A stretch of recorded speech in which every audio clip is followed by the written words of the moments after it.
हजारों वर्षों से चली आ रही परंपराओं के कारण हिंदू धर्म में कई ऐसी अंतर्विरोधी और विरोधाभासी विचारधाराओं का समावेश हो चला है जो स्थानीय संस्कृति और परंपरा की देन है। जिस तरह वटवृक्ष पर असंख्य लगाए जंगली बेलें चढ़ाई जाती हैं, उसी तरह हिंदू धर्म की हजारों वर्षों की परंपरा के चलते कई स्थानीय परंपराओं की लताएं भी धर्म पर चढ़ गई हैं। उनमें से एक है बलि परंपरा या प्रथा।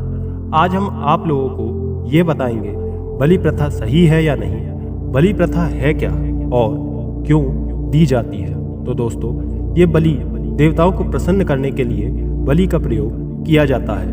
बलि प्रथा के दौरान मुर्गा, बकरा या भैंस की बलि दिए जाने का प्रचलन है।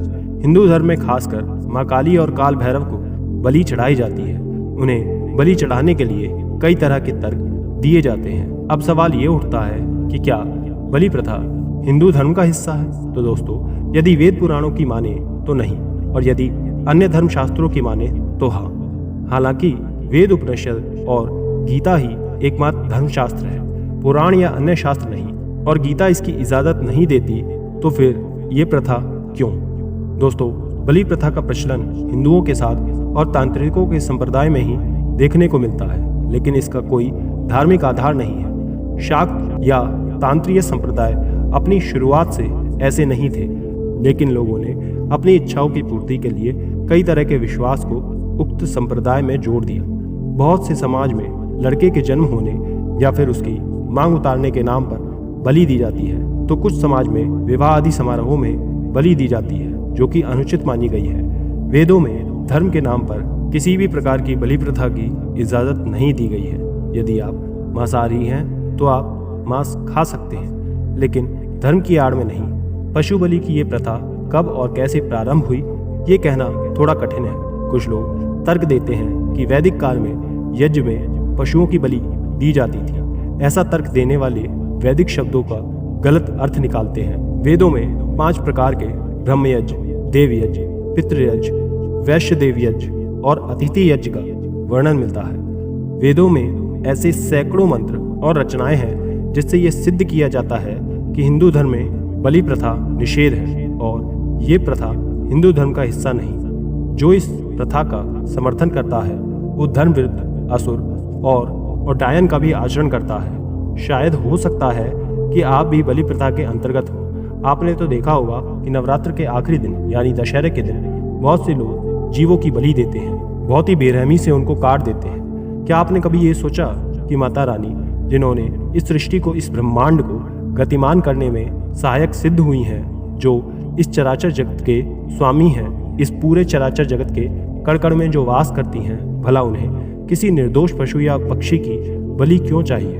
हम आपको ये बताते हैं कि बलि क्यों और किसको दी जाती है और कौन देते हैं निर्दोष पशु की बलि। तो दोस्तों, पशु बलि को किसी भी प्रकार से धर्म में शामिल नहीं किया जा सकता, क्योंकि धर्म इसकी अनुमति कदापि नहीं देता। जो भी लोग पशु बलि देते हैं, आप उन्हें स्वार्थी और केवल अपने हित में सोचने वाला जानिए। पशु बलि देने वाले लोग केवल और केवल अपने हित के लिए निर्दोष जीवों की हत्या करते हैं। इन लोगों को आप असुर लोक की श्रेणी में रख सकते हैं। वेद, पुराण और उपनिषद इसकी पुष्टि करता है। पौराणिक कथा के अनुसार ऐसे बहुत से असुर हुए हैं जिन्होंने माता के तामसिक शक्तियों को प्रसन्न करने के लिए और अपनी निजी स्वार्थ के लिए निर्दोष जीवों की बलि देते थे, और कुछ ऐसे भी असुर थे जो भक्ति मार्ग से ही माता को सात्विक शक्ति को प्रसन्न करके अपने स्वार्थ को पूरा करते थे। आप ये भी अवश्य जानते होंगे कि अंत समय में उनकी मृत्यु कितनी कष्टदायी हुई। ठीक उसी प्रकार वर्तमान समय में भी कुछ ऐसे लोग हैं जो असुर के कर्मानुकूल हैं। वो लोग आज भी पशु बलि को मानते हैं और अपने निजी स्वार्थ के लिए एक निर्दोष पशु की बलि देते हैं, परंतु ऐसे लोगों की मृत्यु भी कष्टदायी होती है। उन्हें मोक्ष की प्राप्ति नहीं है। जो लोग माता काली, माता तारा, माता कालरात्रि, ये सभी माता के 10 महाविद्याओं में आती हैं। स्वार्थ भाव से ये लोग देवियों की पूजा करते समय किसी जीव की बलि देते हैं। वास्तव में ये बलि माता के तामसिक रूप को समर्पित है।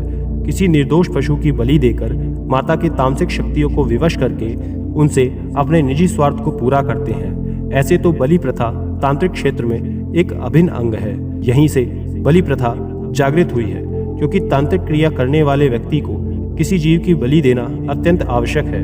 बहुत से ऐसे तांत्रिक होते हैं जो माता के नाम पर किसी अन्य देवी जैसे भूत, पिशाच, डाकिनी, शांतनी, शंखिनी, पिशाचिनी और भी तामसिक ऊर्जा जो अधिक से अधिक आघात पहुंचाने के कार्य को सिद्ध करते हैं, उन्हें समर्पित करते हैं।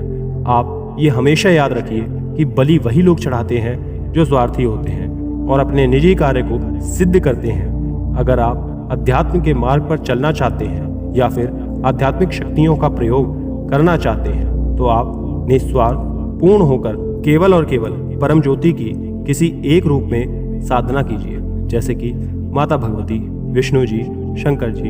इनके किसी भी स्वरूप की, इनके अनेक स्वरूप हैं, उनमें से किसी भी एक की साधना कीजिए। ये साधना सात्विक स्वरूप भाव में होनी चाहिए। अगर आपके ऊपर इनकी कृपा दृष्टि हो जाती है तो आप अपने जीवन में एक सफल व्यक्ति जरूर बनेंगे।